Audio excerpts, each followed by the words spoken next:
Voilà, nous vous saluons et nous vous disons merci pour votre fidélité à ces programmes. Nous recevons pour vous l'honorable Brunel Joseph Kananga Gibale, qui est député provincial, en même temps président de l'Ordre national des architectes du Congo. Avec lui, nous allons parler de tout ce qu'il a comme projet, et surtout parce qu'il est d'abord président de l'Ordre national des architectes. On va dresser un bilan 2023 et maintenant c'est 2024. On va en savoir plus.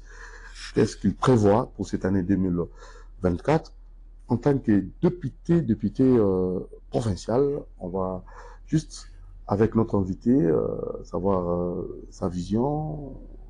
Qu'est-ce que lui, en tant que député provincial, a comme programme et surtout les édits pour essayer tant soit peu de répondre aux préoccupations de sa base.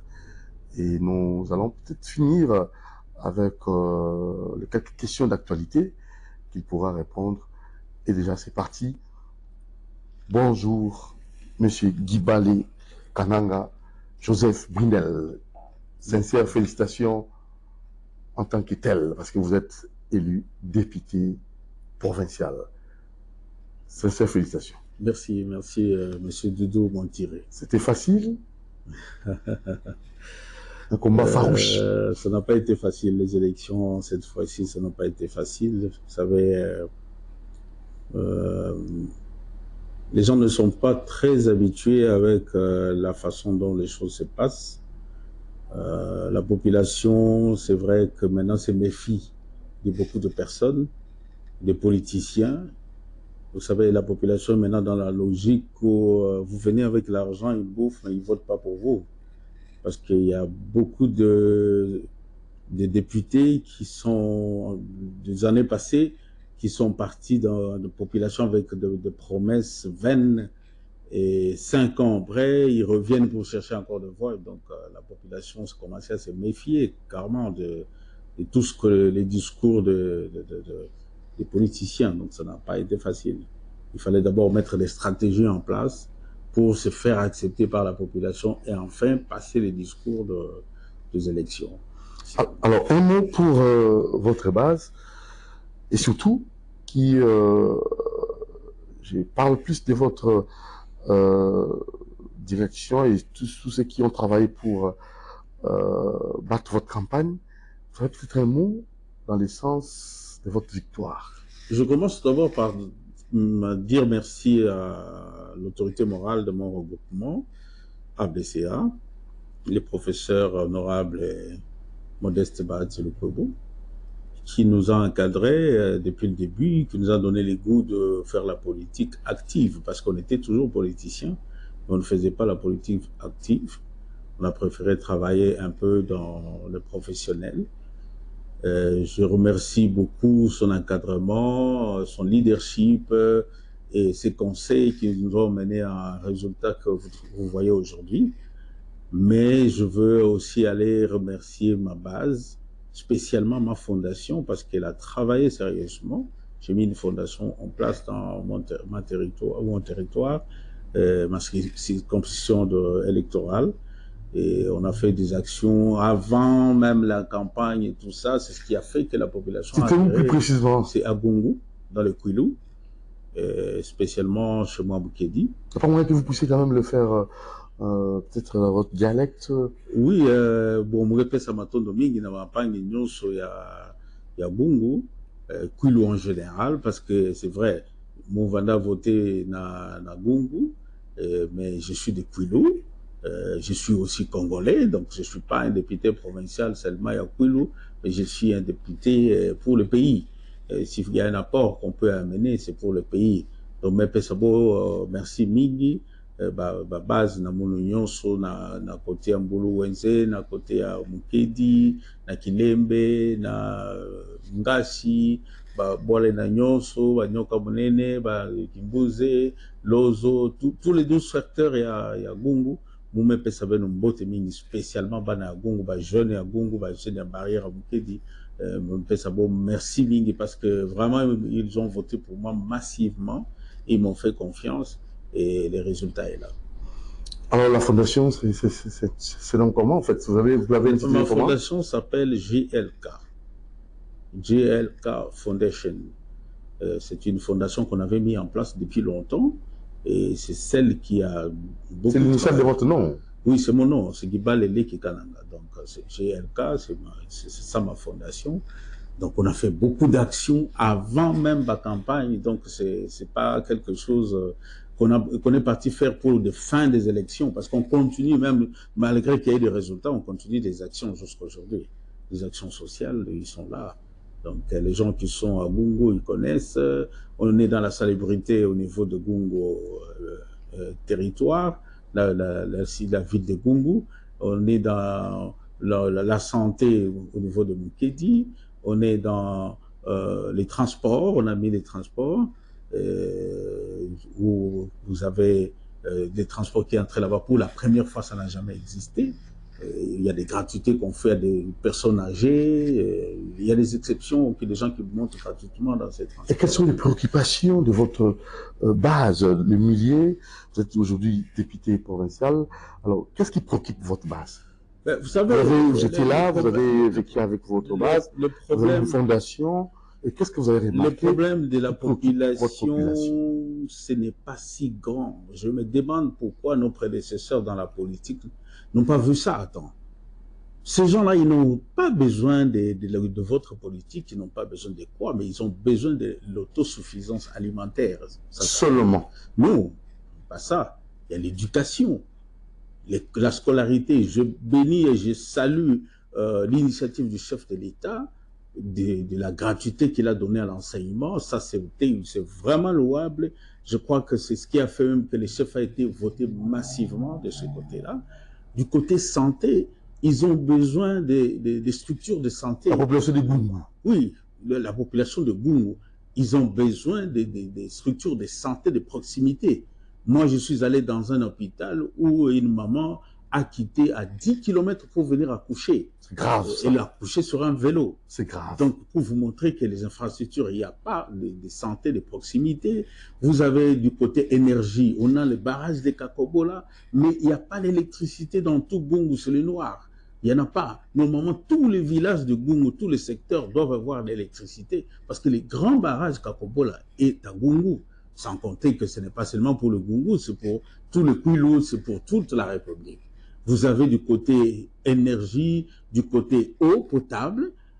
C'est vrai qu'on a fait quelques forages, mais ce n'est pas suffisant. Vous avez des gens qui vont chercher de l'eau à 1 km, 2 km. Ils reviennent fatigués et ils ne savent plus quoi faire. Vous avez les infrastructures scolaires.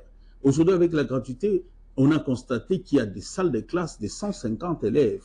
Mais les 150 élèves, dans quel bâtiment ils sont? C'est juste des rameaux qu'on a mis quelque part avec des morceaux de bois comme des bancs et parfois c'est un ruban commun comme tableau de noir. Donc on a essayé de faire avec la fondation, on a donné quelques tôles, on a un peu construit quelques écoles en matériaux semi-durables, mais encore avec le projet du chef de l'État et le ministre Tony Mwaba que je salue en passant, nous avons amené les écoles en matériaux durables avec le programme de 150 écoles. Donc, nous continuons aussi à faire le plaidoyer. 145 territoires vaut la peine. Oui, les 145 territoires, il faudrait qu'ils pensent au Kwilu, parce que quand vous regardez, beaucoup de projets 145 territoires sont déversés à l'Est, mais à l'Ouest, il n'y en a pas. Au Bandundu, il n'y en a pas. Et là, ça pose problème. Ça pose problème dans le partage. Je me demande, la coordination de PDL, ils doivent penser au Kwilu. Ils doivent penser au Kwilu. Moi, j'ai une petite structure qui travaille au niveau de la Chopo, mais c'est tous les secteurs, c'est tous les territoires où il y a des centres de santé, il y a des infrastructures administratives, il y a des infrastructures scolaires, et vous avez des centres de santé, mais pourquoi pas à Kwilu? À Kwilu, il n'y en a pas.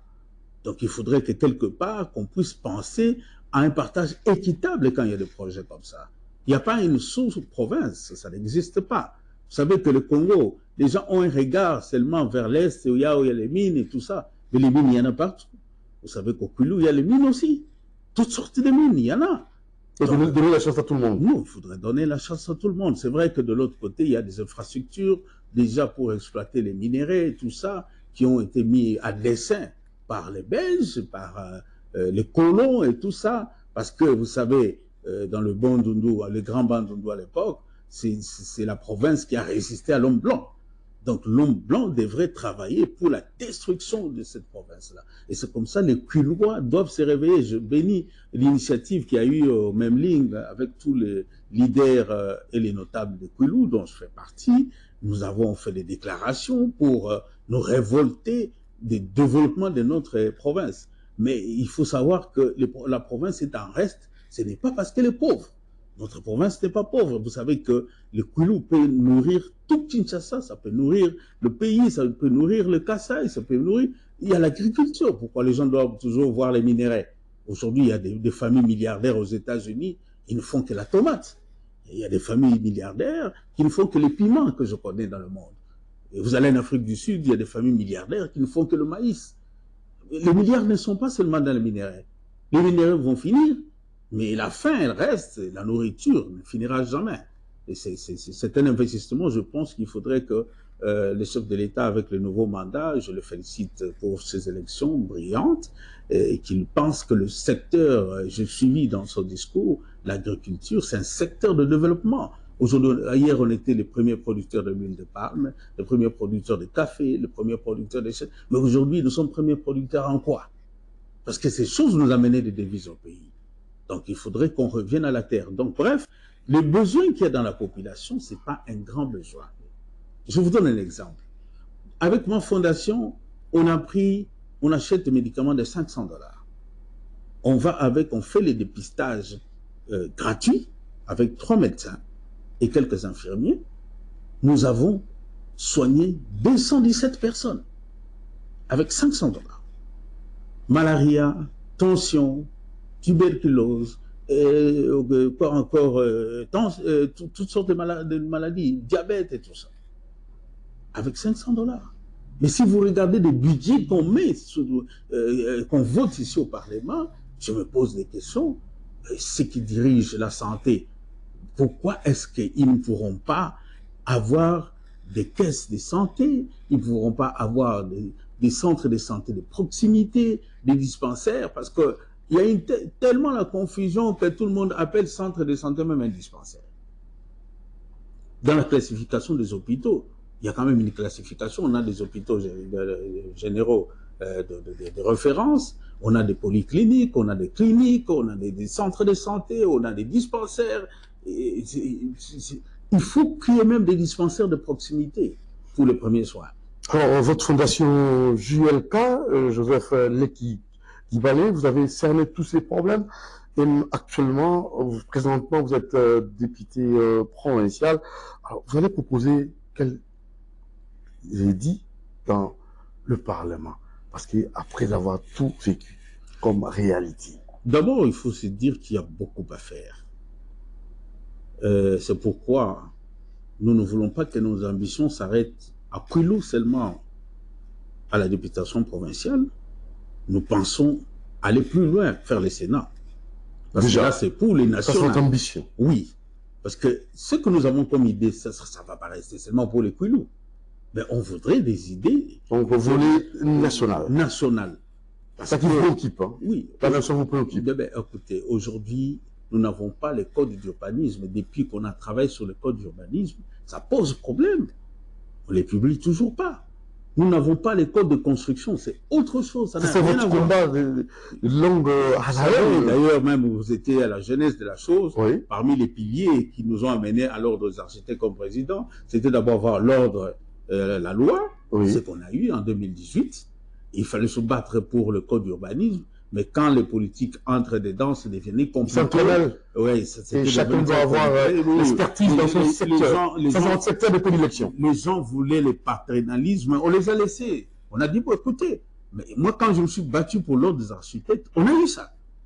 Parce que c'est notre domaine. Voilà. Accompagné d'autres architectes de vaillants que je salue, qui nous ont accompagnés. Je ne suis pas les seuls qui me suis battu pour cet ordre-là. Donc, une fois au Sénat, si on nous donnait vous aurez le temps le code d'urbanisme entre nous, les architectes, et les urbanistes, et le corps du bâtir, on aurait déjà un code.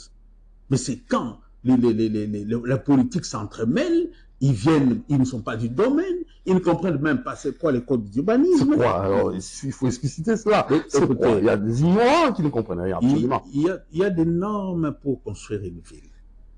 Pour qu'une ville, aujourd'hui, si vous aimez la ville de Paris, elle a eu des normes. Parce que dans le lotissement d'une ville, dans la création d'une ville, il y a une zonification. La ville a une zone industrielle, une zone d'habitation, une zone administrative, une zone commerciale, et vous avez une zone de loisirs, ainsi de suite. Mais ici, on fait des lotissements, on prend 10 hectares, on partage les parcelles, on dit qu'on a créé une nouvelle cité. Donc, il y a l'immeuble qui se crée. Ça n'a rien à voir avec l'urbanisme. Et comment ces gens obtiennent des permis de construire? Parce que le permis de construire vient aussi dans le code. Il est régulé dans le code. Pour avoir un permis de construire, il faut qu'il y ait une commission qui doit siéger. Allez au ministère de l'urbanisme et demandez-le. Depuis quand la commission a siégé pour donner les permis? Mais on continue à construire ici tous les jours. On est en train de construire. On se pose la question, ces gens, ils ramassent les permis de construire où? Parce que l'ordre des architectes était censé être accompagné, la commission. Aujourd'hui, il y a toute une direction pour ça. Je suis d'accord que maintenant, les choses sont un peu régulées. Mais avant, les permis de construire se vendaient comme des arachides. Or, pour donner un permis de construire à quelqu'un, vous devez voir les bâtiments qu'il fait. Si c'est un bâtiment public, est-ce qu'il y a là des parkings? Combien de bâtiments vous avez ici en ville qui n'ont pas de parking? Mais comment ils ont eu le permis de construire? Même les écoles aussi. Mais les écoles, c'est plus grave. Il y a des endroits où on doit mettre les écoles, il y a des endroits qu'on ne doit pas mettre. Aujourd'hui, devant chez moi, ici, à Colonel Mondjuma, on souffre. Pourquoi? Parce que vous avez Loupia, vous avez, je ne sais pas quelle autre école que je vois là-bas, Aurore ou quoi, vous avez Révérend Kim, on donne des permis de construire ici. C'est pratiquement une secondaire. C'est une voie où il y a un flux de voitures, de circulation assez intense. On ne peut pas permettre à une école d'ouvrir sa porte devant. C'est pourquoi il y a toujours des embouteillages ici. Et vous savez, Doudou, toi tu me provoques toujours. Quand je commence à parler de ces choses, après ça va me poser problème. Quand on a parlé des sauts de moutons ici, je vous ai dit que ça ne trouvera jamais de solution pour les embouteillages. Aujourd'hui, vous me donnez raison. Mais à l'époque, à chacun son domaine. Les gens ont dit que moi j'étais en train de combattre. Les experts doivent travailler. Non, mais justement. Ils doivent être consultés. Quand on donne des conseils, ce n'est pas parce qu'on veut faire le matu-vu. C'est ce qu'on connaît. C'est comme un médecin qui te dit que la malaria fonctionne comme ça, tu ne vas pas les contredire. Mais pourquoi est-ce que les gens, dans les domaines de construction, il y a toujours des experts? Même un économiste, il veut discuter avec toi. Un agronome, il veut discuter avec toi. Tout le monde connaît ce qui se passe dans la construction. Quand je parlais de son des moutons, que ça ne va jamais résoudre le problème d'embouteillage dans cette ville. Aujourd'hui, tout le monde me donne raison. Je peux citer beaucoup d'exemples où on a fait beaucoup d'émissions avec vous. À un moment donné, je me suis décidé de me taire parce que je n'étais pas compris. Je n'étais pas compris. Donc, c'est pas ça l'objectif de notre... Toi, tu me ramènes toujours dans tes histoires-là. Tu es tellement nostalgique, mais j'aimerais qu'on avance avec notre émission. Code d'urbanisme. Oui, on parlait du code d'urbanisme. Qui est obligatoire. En tant que candidat sénateur. Mais écoutez, aujourd'hui, vous avez des gens qui sont en train de construire. Ils n'ont même pas les équipements sur eux. Quelqu'un qui monte jusqu'au 10e étage n'a pas de ceinture de sécurité. Je me demande, l'OCC fait quoi? On devrait réguler. Vous allez dans un chantier, il n'y a même pas de sanitaires pour les travailleurs. Vous arrivez dans un chantier, il n'y a même pas de bureau du chantier. Il n'y a même pas l'hangar ou quelque part où abriter le personnel s'il pleut. Et les gens ne sont pas habillés, ils ne sont pas en bottes, ils n'ont pas de gants, ils ne sont pas protégés, ils n'ont pas de casques. Je vois ça, aujourd'hui j'ai circulé, j'ai vu beaucoup de chantiers. Vers le fleuve là, il y a plein de chantiers, vous allez trouver des gens en train de travailler. Donc, le Congo, ils ne sont même pas inquiétés. Non, mais ces gens-là qui font travailler ces expatriés, qui font travailler les Congolais, ils connaissent que c'est mauvais ce qu'ils font. Chez eux, ils ne peuvent pas faire ça. Non.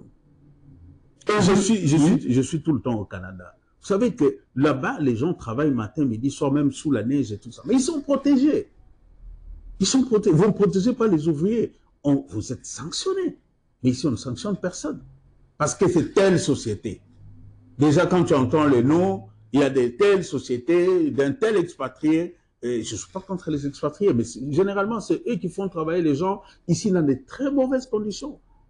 Et ça doit être régulé par les codes de construction. Ça doit être régulé par autre chose. Alors, une fois, vous aurez peut-être, parce que vous êtes candidat sénateur, d'abord, l'inquiétude se situe à quel niveau?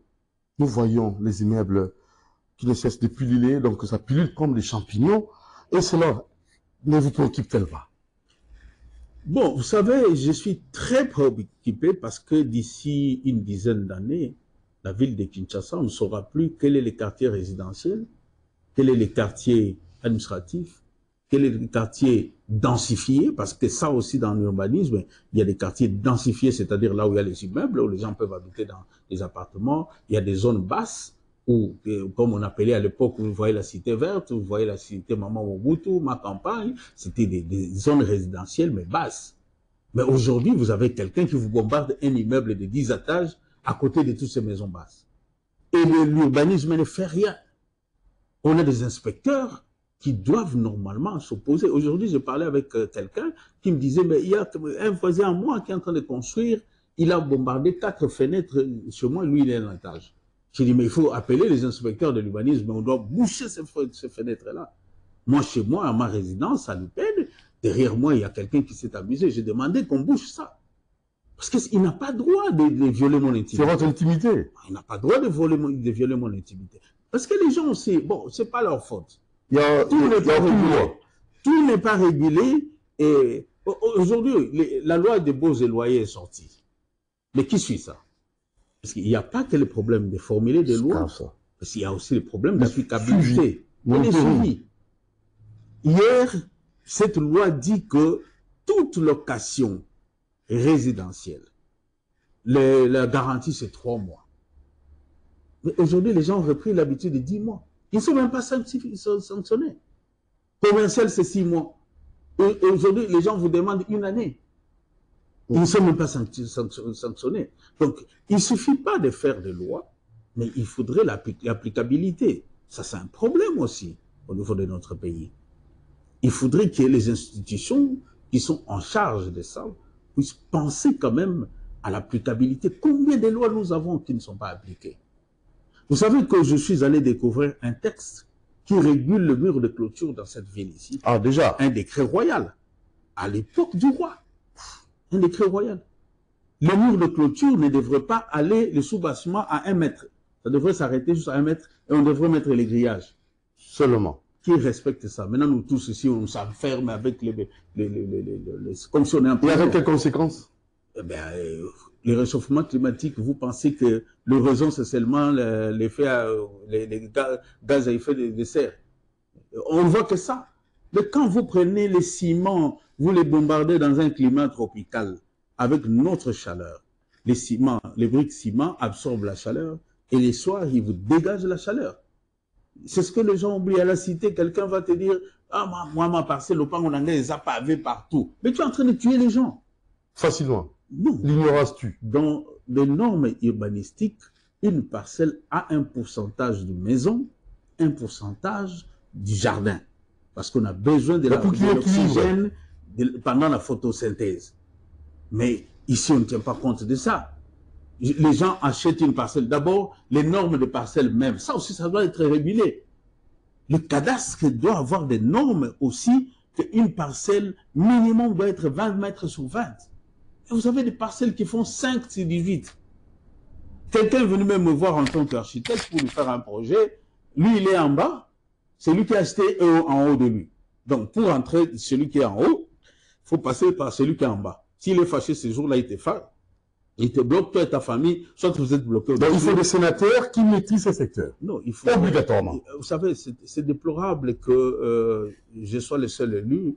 Il y a beaucoup des architectes et des urbanistes qui sont des grandes têtes pensantes. J'aurais souhaité qu'on soit une dizaine Et dans la législature prochaine, je préfère, pourquoi pas maintenant, ceux qui vont mettre des institutions en place, penser au ministre architecte, urbaniste, penser au DG des secteurs de construction, architecte et urbaniste, ingénieur. Et là, il ne t'attend pas. Non, mais il agit directement. Il a de la maîtrise. Il a de la maîtrise. Ça ne sera pas des commerçants qui vont être à la tête des ministères pour faire leur commerce. Alors, quel critérium pour le gouvernement? Je pense que quelle proposition allez-vous faire? Le chef de l'État a une expérience avérée. Il a vu ce qui s'est passé pendant 5 ans. Et ça, ce n'est pas un mandat où... on n'a pas droit à l'échec, non? Non, on n'a pas droit à l'échec. Carrément. On n'a pas droit à l'échec. Je pense que maintenant, quand je sens les discours du chef de l'État, vous sentez qu'il veut l'excellence maintenant. Et il faudrait des gens loyaux, des gens intègres, des gens qui connaissent, qui ont de l'expérience. Il ne faut pas venir apprendre, tu es ministre, tu commences à apprendre là-bas. Non. Il y a des postes où on ne vient pas apprendre. Il y a des postes où tu ne viens pas apprendre, tu viens appliquer l'expérience que tu as. Aujourd'hui, quand vous regardez ceux qui remplissent nos assemblées, qui sont-ils? Parce que les chefs des partis, ils avaient besoin de remplir les listes pour atteindre les seuils. Avec qui? On a ramassé. Avec quelle expertise? On a ramassé n'importe qui. C'est pourquoi la loi électorale prochaine, il faudrait qu'il y ait des réformes. Pour mettre un minimum de critériums qui bloquent la porte aux gens qui viennent, qui n'ont pas politique. Aujourd'hui, on se plaint qu'un député provincial, pour voter pour un sénateur, il vend sa voix. Mais est-ce que ce monsieur-là, il sait ce qu'il fait?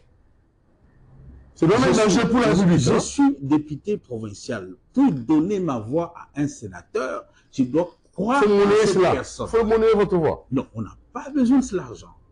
On n'a pas besoin. C'est comme ça on fabrique des gens qui viennent chercher juste le poste de Sénat. Dans votre province, ils disparaissent. Ils vont rester au Sénat, ils n'ont jamais parlé, ils n'ont jamais... C'est vrai, le travail d'un député, d'un sénateur, c'est pas seulement parler au micro, comme les gens veulent minimiser le travail d'un parlementaire. Mais ce n'est pas seulement parler au micro, il y a des gens qui font de grands boulots, de grands travail, ils sont dans des commissions, ils ne viennent même pas au micro. Ils ne vont pas faire les matuvis. Mais je dis, il y a des gens aussi qui, eux, ils vont juste, ils achètent leur voix, et parce que vous l'avez vendu. À qui la faute maintenant? Moi, je donne la faute aux députés provinciaux. Parce que vous lui avez vendu le poste de Sénat, vous lui avez vendu les postes de gouverneur, et après, il n'a rien à foutre avec vous. Mais si tu viens, tu dis à un monsieur, je vais te donner ma voix, c'est pour que tu contribues pour ma province, pour que tu contribues pour mon pays, je pense qu'il sera interpellé quand il sera sénateur. Il ne va pas aller là-bas pour dire, bon, ce qu'il a demandé, je lui ai déjà donné. C'est fini.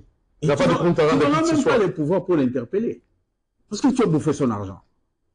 Donc il faudrait que quelque part, que le parti politique, à la longue, tienne compte des gens qu'ils alignent, qui est quand même de l'expertise. On ne dit pas que tout le monde doit avoir des têtes savantes comme nous autres, parce qu'on a tel diplôme, tel diplôme.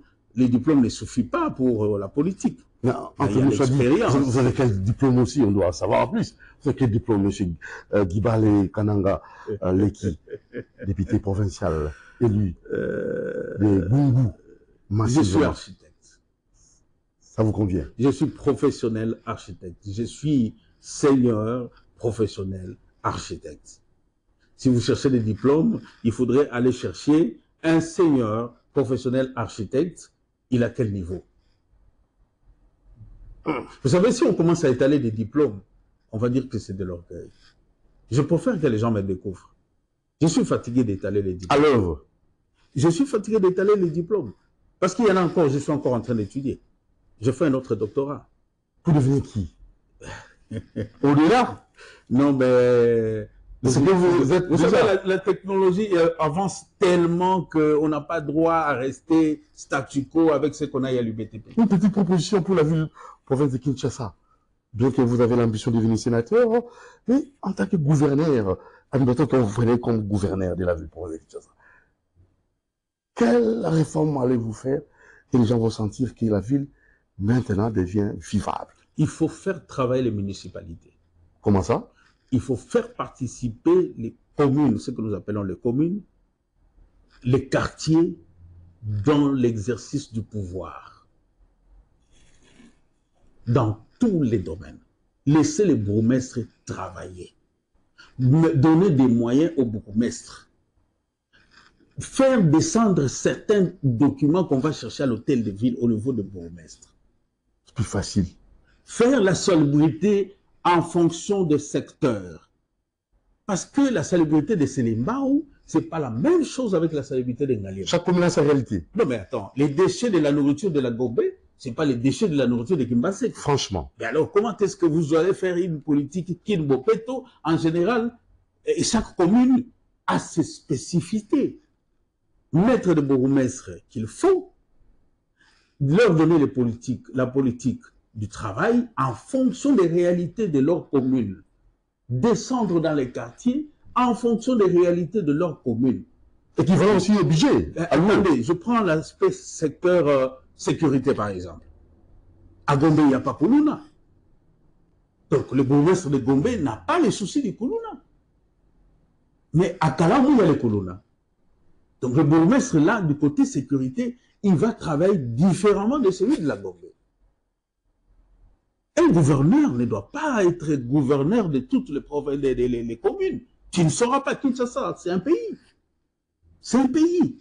Laissez les bourgmestres travailler, donner du pouvoir aux bourgmestres. Donner l'autorité aux bourgmestres. Donner les moyens aux bourgmestres. Que chaque bourgmestre vienne avec son plan d'action en fonction de tel domaine, tel domaine, tel domaine. Le bourgmestre d'Ensélé, de Maluku, il peut bien travailler dans l'agriculture.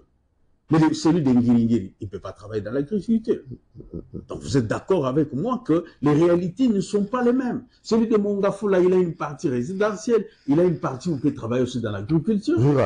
Donc, je crois qu'il faudrait comment on appelle, qu'on décentralise le pouvoir au niveau de Kinshasa. C'est bien beau d'être gouverneur, mais ça ne suffit pas. Ça ne suffit pas, il faut travailler. Vous voyez du temps de Kibuta, par exemple, il faisait des réunions de conseil des ministres dans chaque commune. Mais c'était une bonne initiative pour découvrir les réalités de chaque commune. Ça, c'est quelque chose qu'on peut faire aussi. Donc, chaque commune de Kinshasa, sur les 24 communes qui existent, a ses réalités. Ceux qui sont dans le pont, comme à Ngaliema, ils ont le problème d'érosion. Mais celui des hommes de Barumbu, de Kinshasa, il n'a pas le problème d'érosion. Donc vous voyez que ce sont des entités qu'on devrait décentraliser au niveau de la gestion de la ville. Et c'est en ces moments-là, même la salubrité, ça pouvait nous aider, c'est vrai, avec les rivières qui traversent 3-4 communes, ces communes se mettraient ensemble pour curer leurs rivières, pour mettre une politique de ramassage de poubelles, des choses comme ça. Donc vous savez que c'est facile de gérer la ville de Kinshasa. Sauf qu'on veut le pouvoir pour le pouvoir. Est-ce qu'on fait allusion aussi aux experts, aux environnementalistes, aux architectes, aux urbanistes, pour étudier les impacts environnementaux? Il faudrait poser la question à ceux qui gouvernent. S'ils recourent aux architectes, s'ils recourent aux urbanistes, s'ils recourent aux ingénieurs, il faudrait poser la question. L'architecte est diminué au niveau de dessiner des plans ou de suivi des projets. L'architecte, c'est un concepteur de projet. L'architecte, c'est quelqu'un qui conçoit même les matériaux de construction. L'architecte, c'est celui qui transforme, qui réfléchit même comment créer un parc d'attractions. Est-ce que vous aimez le Congo? Je suis amoureux du Congo. Sinon, je ne serais pas. En quoi cela se justifie, M. Guibale? Vous savez ce que je faisais à l'étranger? Joseph. Si je n'ai pas l'amour de mon pays, je ne serais pas là. Je ne gagne pas autant que je gagnais à l'étranger. Et qu'est-ce que vous faites à l'étranger et que vous ne saurez pas faire au Congo? Qu'on nous laisse la main libre. Qu'on nous donne l'opportunité de servir l'État. Qu'on nous donne des institutions à gérer. Qu'on nous mette en pratique. Qu'on nous mette en pratique. Qu'on nous mette en épreuve. Bon, tu as trop parlé, Prends ça, on va voir. Vous parlez bien avant le pouvoir, avant la fonction, mais une fois qu'on vous donnera cette fonction, nous vivons autre chose. Quand on était avec vous ici, je me battais. Bon, là, de façon générale. Non, on parle de moi. Très bien. Quand on s'est battu pour que je devienne président de l'Ordre des architectes, je suis le même. Et vous resterez le même. Je suis le même. Une fois devenir ministre, sénateur. Et vous savez, être président de l'Ordre des architectes, c'est plus qu'un ministre. C'est plus qu'un ministre. Vous gérez tous les architectes du pays. Tous les problèmes des architectes, l'architecture dans ces pays ici. Ils sont nombreux? Oui, nous sommes déjà des milliers. Et vous êtes leur président? Je suis leur président. 2024, quel projet, quelle ambition, quel programme? Vous savez, les politiciens sont venus perturber un peu l'ordre. L'ordre avait pris de l'élan. Et ce n'était pas de la blague. Tout le monde parlait de l'ordre. Tout le monde parlait de l'architecte. Tout le monde parlait. Vous demeurez le président. Vous demeurez le président. Je suis toujours président. Il n'y a pas un autre président? Je ne sais pas. S'il y en a, le Conseil d'État va trancher. Il faut attendre que le Conseil d'État tranche. Mais pour le moment, tant que le Conseil d'État... C'est M. Brunel Joseph Kananga. C'est Guibal Leki Kananga Brunel Joseph qui est président de l'Ordre des architectes. 2024. En 2024. Quelle est votre ambition? Par rapport à l'ordre? Oui, par rapport à l'ordre des architectes. Par rapport à l'ordre, j'aimerais que les politiciens lâchent prise sur l'ordre et qu'ils nous laissent travailler entre nous. Et le pays aura quel bénéfice? Mais vous savez, quand ça devient libre. Aujourd'hui, les phénomènes mercenaires de plans, importer les plans de l'étranger et tout ça, c'est revenu. C'est revenu. C'est quoi ça? Ou bon, on veut construire un immeuble ici, le plan vient de la Chine, les architectes viennent de la Chine. Chaque pays a sa façon de voir les choses. En fait, on doit plus démontrer ce que nous avons comme identité culturelle. Donc, vous savez, les gens aujourd'hui... C'est important. Il y a un petit complexe. Quand on donne aux Congolais un projet, on va lui sectionner dans les paiements. Et quand il rencontre des difficultés, ça devient un problème. Un Congolais, on peut commencer avec lui un projet en 2018. On lui donne toujours les mêmes taux là, jusqu'en 2024.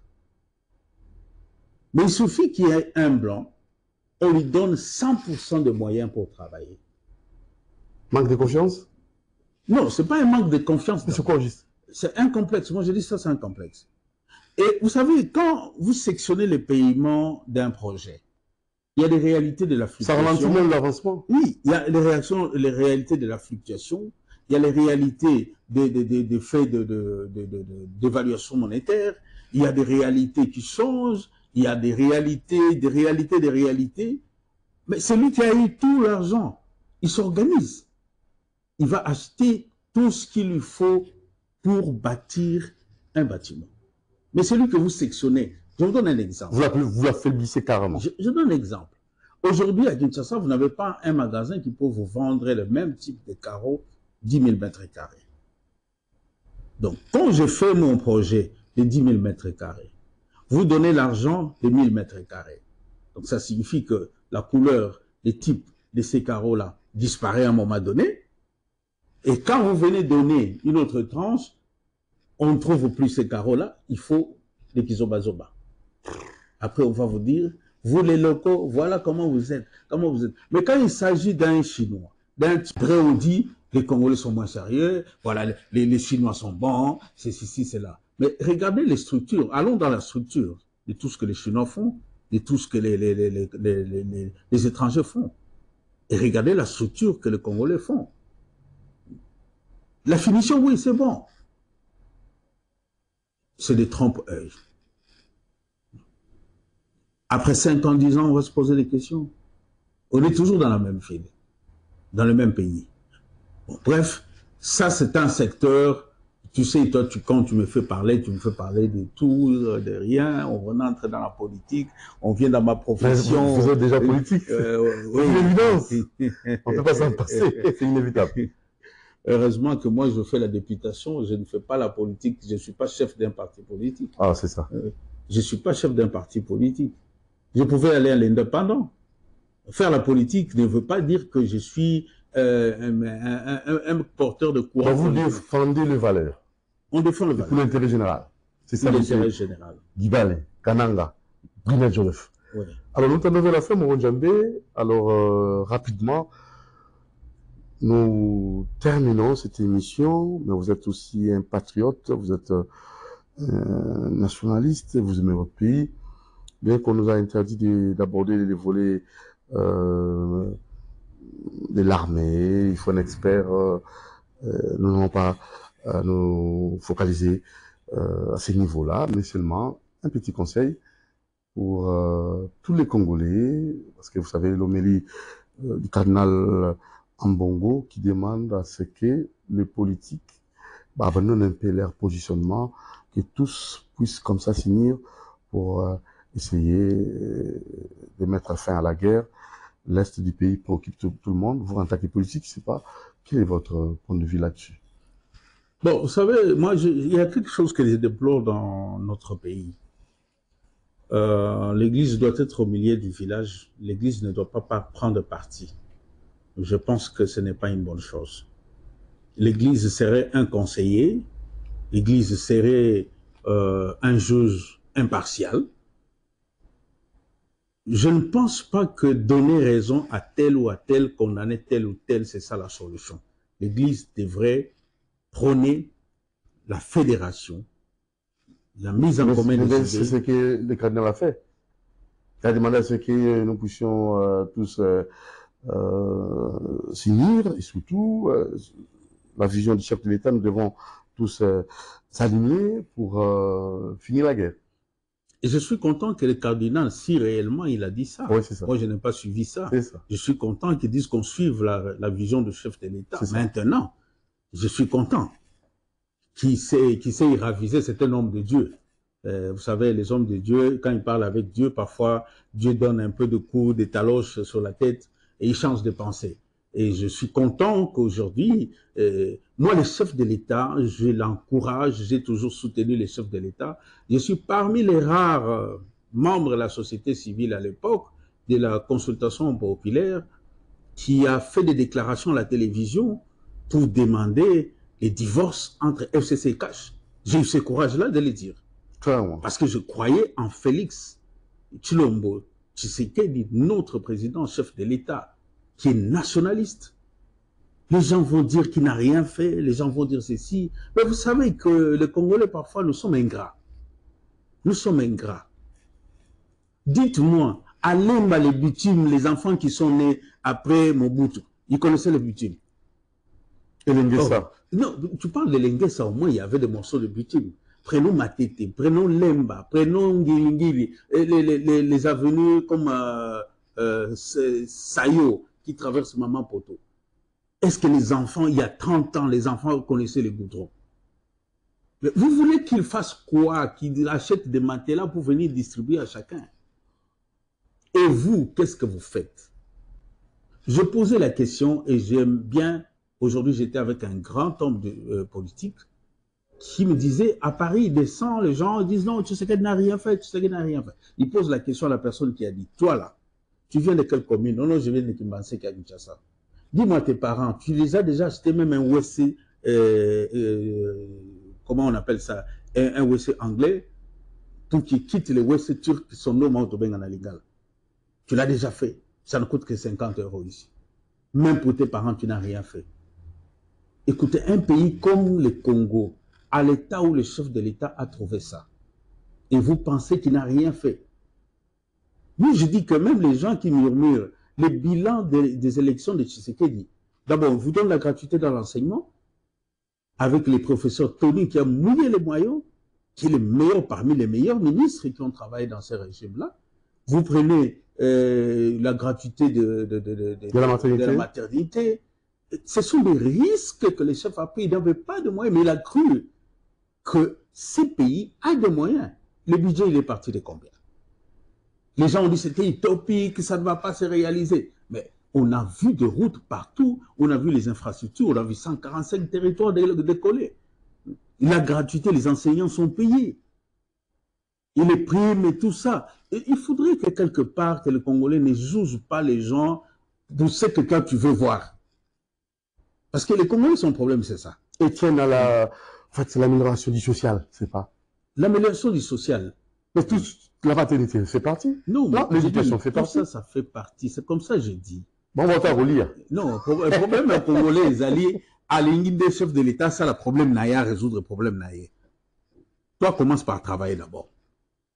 Commence par travailler, même la terre derrière ta parcelle. Vends même les matembélés avant de condamner les chefs de l'État. Tu meurs de faim parce que tu ne veux pas travailler, tu ne veux pas tourner même ta terre. Il y a des gens aujourd'hui, à cause de Ndunda Batangi Siba dans la classe, Bilanga Pamba. Mais il y a des gens qui ont les bilanga derrière leur parcelle. Ah, président, ça allait le retour au Koufanza, parce que tu es paresseux. Commence par travailler. Le président, il a 1000 choses à faire et il ne doit pas descendre pour venir te donner à manger. Tourne la tête pour dire qu'est-ce que... Lui, il est dans les infrastructures, il est dans ceci, il est dans grandes choses, il est dans l'armée, il est problème de l'Est, ceci, c'est là. Nous, on doit l'accompagner au niveau de la base. C'est comme ça que j'ai dit, il faudrait que, et les gouverneurs des provinces qu'on va élire, qu'ils oublient leur poche d'abord et leur ventre, qu'ils descendent à la source. Rentrons à l'agriculture. Tout le monde minerai. Ça va finir. Vous savez, même dans la guerre, il y a un seul commerce qui ne s'arrête pas. Vous savez c'est quoi? C'est quoi? C'est le commerce de la nourriture. On a vu ici, quand Mouzé est arrivé en 97, les gens grillaient les Thomson parce qu'il n'y avait pas d'électricité. Mais ça se vendait. Même pas avec l'argent, il y a les trocs qui se faisaient. Ah, ma voisin, vous n'avez pas connu. Le commerce de la nourriture ne périt jamais. Et il faudrait qu'on revienne à ça. Okay. Alors, parlant de nos frères de l'Est, c'est vraiment déplorable ce qui se passe là-bas, mais je pense que il faudrait d'abord attendre la vision du chef de l'État. Pour s'imprégner de cette vision-là, il a déjà montré ses couleurs. Et il faudrait que nous, les Congolais, on se range derrière lui. Mais il y a beaucoup de traîtres, il y a beaucoup des gens qui ne veulent pas que ça s'arrête. C'est entre nous, les Congolais, c'est pas mauvais de dire que les Congolais puissent se réunir. Mais ces Congolais-là, ils viennent se réunir avec quelle idéologie? Avec quelle intention? Vous pouvez les réunir, vous pouvez même les intégrer dans le gouvernement, mais tant qu'ils travaillent pour leur ventre, cette histoire-là ne va pas finir. Il faudrait qu'on ait d'abord l'amour de notre patrie. Mouzé Laurent Désiré Kabila l'a dit, les patriarches Gizenga l'a dit, les Sphinx Tshisekedi, Étienne l'a dit, Mobutu l'a dit. Nous, le Congolais, aimons d'abord le pays. Vous savez, dans la Bible, les grands commandements, c'est aime Dieu de tout ton cœur, de toute ton âme, mais aussi aime ton prochain. Le jour que le Congolais va appliquer ces commandements, aime ton prochain comme toi-même, beaucoup de choses vont s'arrêter. Il faut le renouvellement de l'intelligence. Il faudrait que les gens arrivent au renouvellement de l'intelligence, qu'on travaille l'homme d'abord à comprendre que la chose publique c'est quoi, mon voisin c'est quoi, aimer mon prochain c'est quoi. Je crois que les pasteurs, les évêques, les cardinaux, ils doivent d'abord prêcher cet amour-là. Ils doivent prêcher l'amour et non prendre des partis pour les gens. Là, c'est pas bon. Ça en est fini pour cet échange avec l'honorable Brunel Joseph Lekiki-Balé, député provincial, président de l'Ordre des architectes, l'Ordre national des architectes du Congo. Ça en est fini, c'est pas pour clore en beauté cet échange, c'est pas peut-être un mot de séparation pour cet échange. Le mot séparation, je verrais que tous les Congolais croient en notre chef de l'État, qu'on se range derrière lui comme des soldats. Vous savez, mon leader, mon mentor, le professeur Modeste Bahati, c'est parmi les politiciens qui a crié tout haut qu'il soutenait le chef de l'État. Et notre candidat AFDC, c'était le président Félix Antoine Tshisekedi. Gloire à Dieu, aujourd'hui il a été réélu et les gens peuvent comprendre qu'il y a des grands leaders, des grands politiciens qui ont une vision de l'aigle. Il avait vu de loin qu'il y avait encore quelque chose dans cet homme de Tshisekedi, il fallait croire en lui, l'accompagner. Et je crois qu'aujourd'hui, notre autorité morale, je les salue en passant, c'est quelqu'un qui est pacificateur, qui est unificateur, qui est... c'est quelqu'un, c'est parmi les politiciens sans tâche. Ce sont des politiciens sans tâche et ce sont des références. Il faudrait que ceux qui consultent, ceux qui veulent les développements de ce pays, ils doivent intégrer des politiciens de telle envergure, de telle carbure, de façon que les choses puissent aller de l'avant. Les chefs seuls, ils ne peuvent rien faire. Les chefs de l'État seuls, nous devons l'accompagner. Dans tous les secteurs, n'attendons pas qu'on soit ministre, qu'on soit député provincial, qu'on soit ceci. Mais tu es directeur de l'école primaire, commence d'abord à travailler pour là où tu es, pour améliorer. Tu es chef de maraîchère, commence à travailler là où tu es. Dans tous les secteurs, l'association de vendeurs des arachides, l'association des motards, l'association des taximens, déjà qu'on puisse travailler au niveau où nous sommes pour le développement. Et le développement d'un pays ne vient pas d'en haut, il commence par les bas. C'est comme ça, quand on m'a posé la question sur le gouverneur, j'ai dit que le gouverneur ne doit pas travailler seul, qu'il associe le bourgmestre et que le bourgmestre sache qu'ils sont des autorités. Aujourd'hui, vous avez un parlement municipal, vous savez, oui, avec les conseillers communaux. Ce sont des parlements. Il y aura des interpellations, il y aura tout. C'est un peu un petit parlement, la miniature, qui est en train de s'est formé. Donc, les choses sont... Et c'est parmi les réformes que c'est qu'elle a mené. Ce sont des élections qu'on n'a jamais eues dans ces pays. Vous savez, vous êtes quand même quinois. Ce sont des élections, et c'est une fois au pays, on a eu les élections, il n'y a pas eu de casse, il n'y a eu rien. On proclame les chefs de l'État, les gens sortent pour danser, chose qu'on n'a jamais vue depuis qu'on est enfant. Et même quand on était étudiant, quand on devrait proclamer les résultats des élections, bien qu'à l'époque il y avait les bulletins verts et rouges seulement, ben nous on nous enfermait à l'IBTP parce qu'on pouvait faire des dégâts. Mais cette fois-ci, c'est pour vous dire qu'il y a des choses qui sont en train de changer. Ne pensons plus aux événements passés. Dieu est en train de faire des choses nouvelles. Le chef de l'État a remis ces pays entre les mains de Dieu et moi je crois qu'il n'y aura pas un centimètre que nous allons perdre de ce pays ici. Parce que Dieu qui est au ciel, qui nous a donné les Congo, il n'autorisera jamais cela. Très bien. Merci beaucoup à vous, monsieur Bruno Joseph Dibale Kananga, député provincial, président de l'Ordre national des architectes. Ça n'est fini pour cet échange. Je crois que nous jamais. On va vous retrouver très prochainement. Merci à vous. Merci. Fructueux mandat. Merci. À la prochaine occasion. Merci beaucoup. Portez-vous bien. Doudou Monti vous dit merci. Merci. Ciao. Ciao. Moron Djambé, merci. Et aux exploitants aussi. Nous vous remercions. Je vois là Bruno Nzinga, Fisson Tunga, Christian Banjolo et d'autres exploitants. Je crois que c'est des merci qui fou et la coordination assurée de main de maître par Alain Cabon. Ciao.